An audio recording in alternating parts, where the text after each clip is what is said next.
Hi everyone, welcome back to Cash Flow Corner, where I make crypto very simple enough to act on and bold enough to believe in. If you've been wanting to transition into the crypto space or the Web3 space, or you're already in crypto space but you're finding some terms very difficult to understand, don't worry, I got you covered. This channel got you covered. So let's dive right into it. Today we'll be breaking down what a blockchain is in the simplest terms or in the simplest ways using this notebook as an illustration. Imagine a notebook that everyone in the world owns a copy of. You write something in yours and instantly every other notebook updates itself.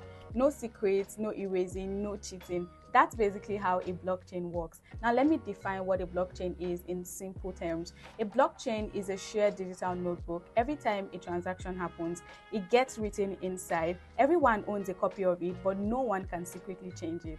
So let me give quick definitions of a few terms we'll be using in the course of this video so you don't get confused. The first one is transaction.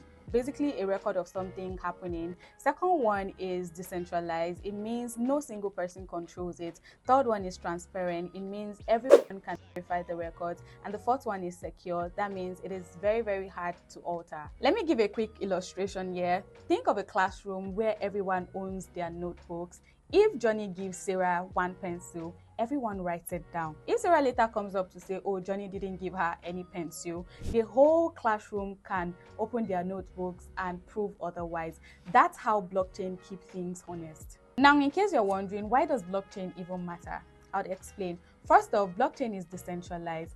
Thousands of computers share the same record, so if one goes offline, nothing stops. Secondly, blockchain is transparent. You don't see people's name, but you can see everything that has happened or that is happening. It's like watching a public scoreboard. Thirdly, blockchain is secure. Each page has a digital fingerprint called hash.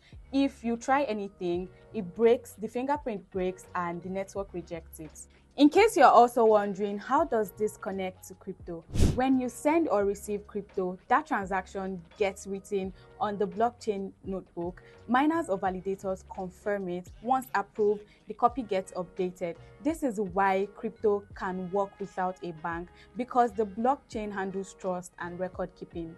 Blockchain isn't really a diverse or difficult topic or term to understand in the crypto space. Just think of it as the digital house that your crypto lives on. Now, here are some practical tips for you. Never share your seed phrase or private keys with anyone. If you don't know what that is, you can go check my previous video. And then always do well to double check your wallet addresses, and also start with small test amounts. And then remember, blockchain technology is beyond just crypto. It is used in identity, supply chain, for voting, and even record keeping. So now I'll be answering a few random or common questions that beginners usually ask. The first one is blockchain the same as Bitcoin? No, it is not. Blockchain is the technology. Bitcoin is built on it. Secondly, can someone hack into the blockchain? No, it is extremely difficult because thousands of copies must match. And then thirdly, are the transactions public? Yes, they are, but your identities aren't attached to your wallet addresses. And then the fourth one is, can I undo a wrong transaction? No, blockchain records are permanent. Blockchain isn't as difficult as you think it is. In fact, there's nothing that goes beyond what I have just explained. If this video made blockchain clearer to you, hit the like button, subscribe, and don't forget to turn on your notification button just in case my next video pops up. Just keep learning, keep growing, and keep your flow strong. See you in my next one. Bye.